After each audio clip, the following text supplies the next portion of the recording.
Hey guys, it's Shade here, back to bring you another video in Borderlands 3.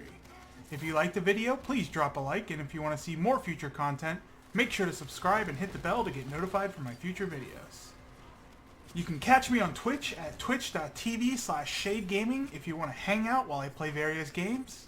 You can also follow the link in the description to join the Discord to play with like-minded people or do some trading. So with that out the way, let's get into the video. In today's video, we're going to be going over my favorite terror build for Zane. To start, we're going to be going down the Undercover tree. We're going to be using the barrier a lot, so we're going to try and get down to the distributed denial. And to start, we're going to be taking adrenaline. So we're going to take 5 out of 5 spots in adrenaline. This is going to increase Zane's action skill cooldown rate. And that is important for what we're doing. I mean, we are using Calm, Cool, Collected, but if you do not proc that that ice quick enough, you do want as much action skill cooldown as you possibly can get. Next, we're going to get the obvious choice. We're going to go for Brain Freeze. Brain Freeze is by far, in my opinion, one of Zane's best skills, allowing him to get a massive amount of damage from things like the Icebreaker artifact.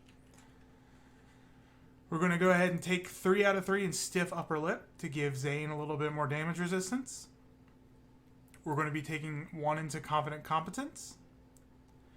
Now we're going to start taking some into Rise to the Occasion.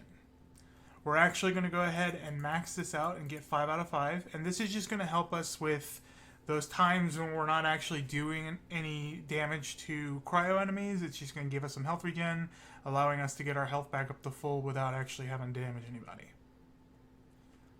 We're going to go ahead and take 1 into Futility Belt and 1 into Really Expensive Jacket. This is going to give Zane a lot more survivability. We're going to be taking 3 out of 3 in Refreshment to get lifesteal off of frozen enemies. 1 out of 1 in Calm, Cool, Collected to get that instant regen on our action skills. We're going to take 1 out of 1 in Distributed Denial to give our barrier the effects of our currently equipped shield mod.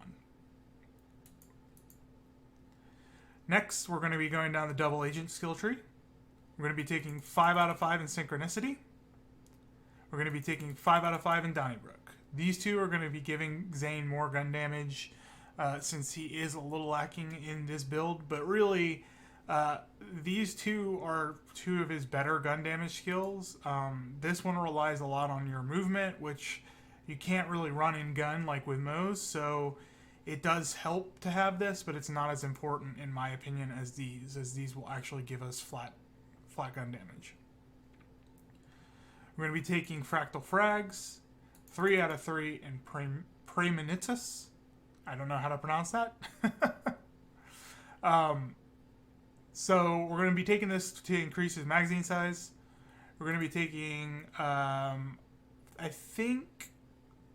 we're going to be taking 5 out of 5 in Duct Tape mod. Yep. And we're going to be taking 1 into Old U. We're going to be taking 2 of Trick of the Light.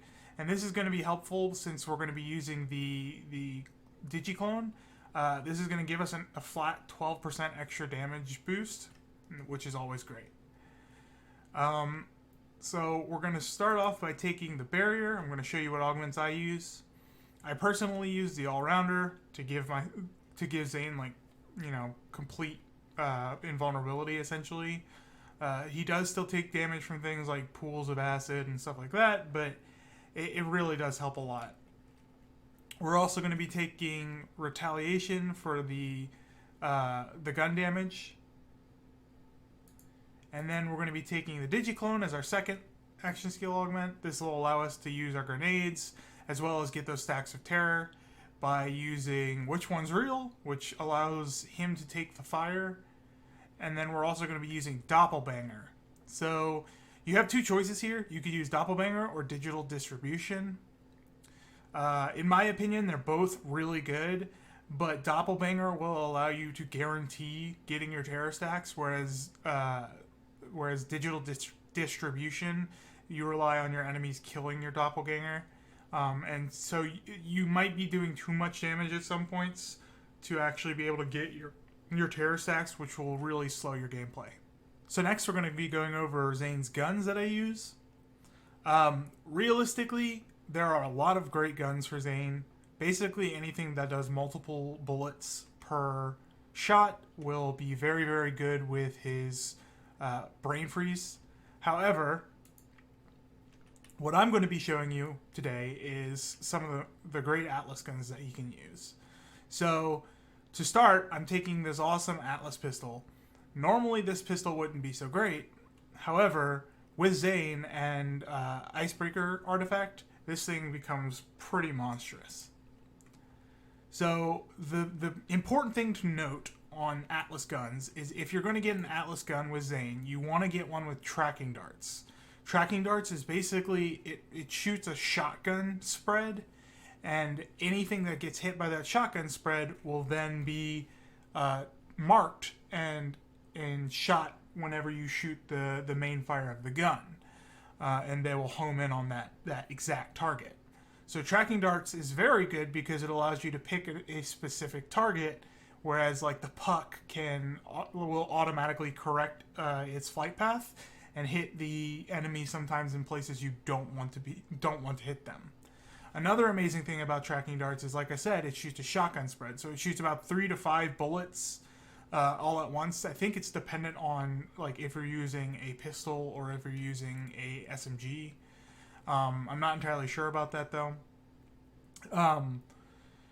So the tracking darts, when you shoot them, if you hit somebody in the critical spot with the tracking darts, you will almost always instantly freeze them. On top of that, if you don't, their critical spot is now marked, and you will always hit that crit. And it allows for some really cool builds. Honestly, Atlas is probably one of the better manufacturers on Zane, especially if you're using things like Violent Momentum. It allows you to go ahead and shoot and move and start running, and the bullets will actually hit them while you're running instead of while you're just walking, which is really cool.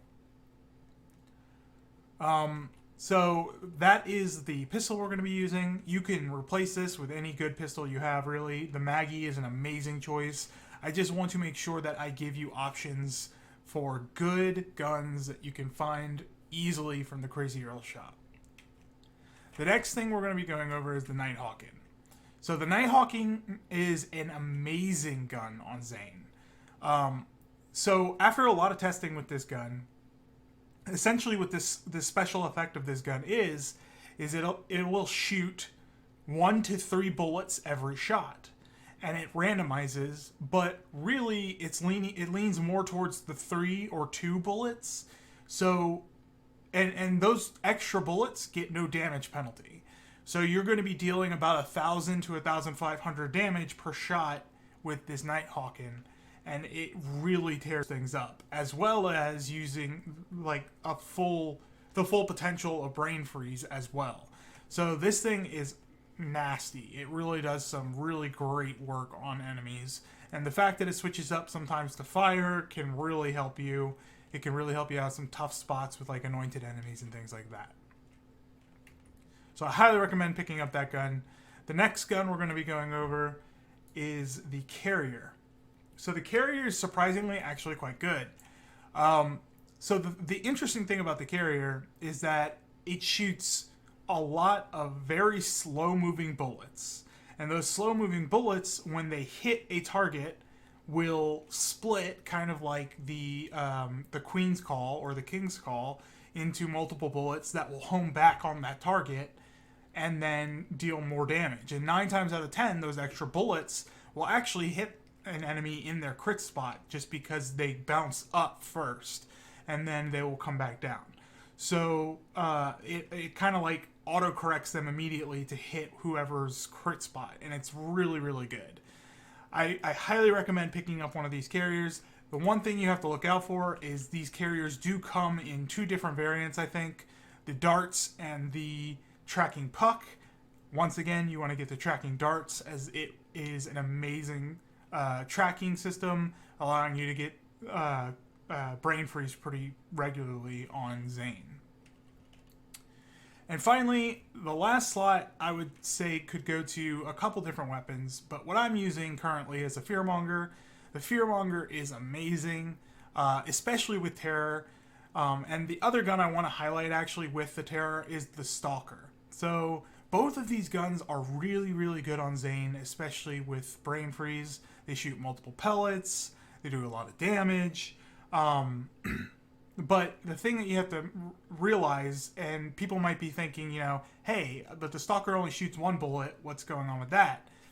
It's not quite true, actually. So when you have Terror applied to yourself, both of these guns add one projectile per shot for each stack of Terror.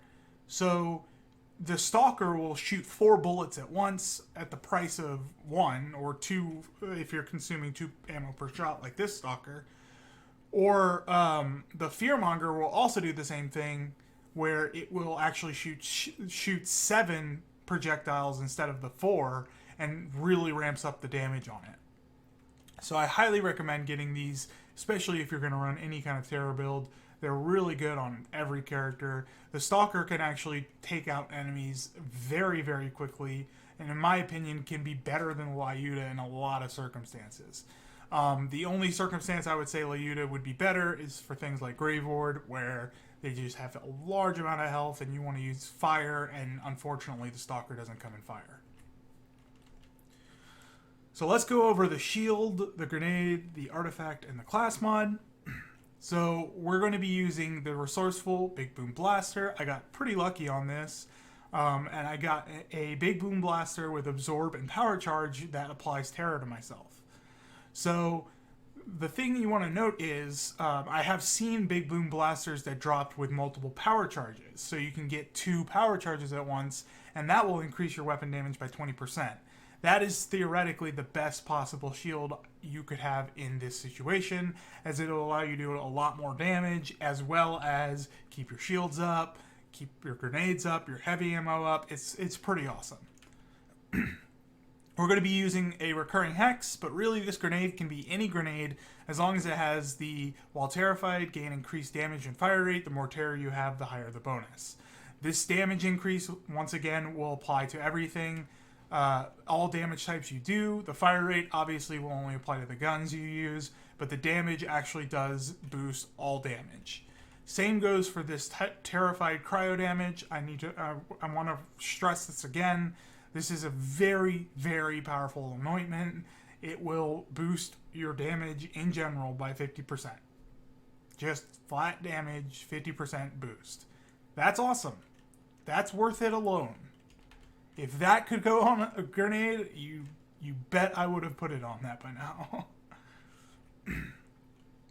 We're going to be using the Ordered Cold Warrior. I got this from a friend, but it is not the perfect one. However, it's a decent one. You get extra weapon damage, action skill cooldown rate. The only thing I would say here is probably definitely instead of melee damage, maybe some crit damage of some sort, or magazine size, reload speed. Pretty much anything else other than melee damage would have been perfect here. Finally, we're going to be using the Icebreaker Victory Rush. Preferably, you want to get one with action skill cooldown rate. The cryo efficiency doesn't matter. Cryo damage is nice, but it doesn't really matter considering you can use any guns with this build, and really what you want is something with more cryo efficiency. Or sorry, with just action skill cooldown rate and just more damage in general. The cryo efficiency doesn't matter as much on Zane because you're using Brain Freeze. Okay guys, that's going to wrap it up for this video. If you liked the video, please leave a like. And if you have any comments or suggestions for what I can do to improve or what you want to see next, leave it in the comments below. I do read and reply to every comment and really appreciate your support. Thanks again for watching, and I'll see you next time. Peace.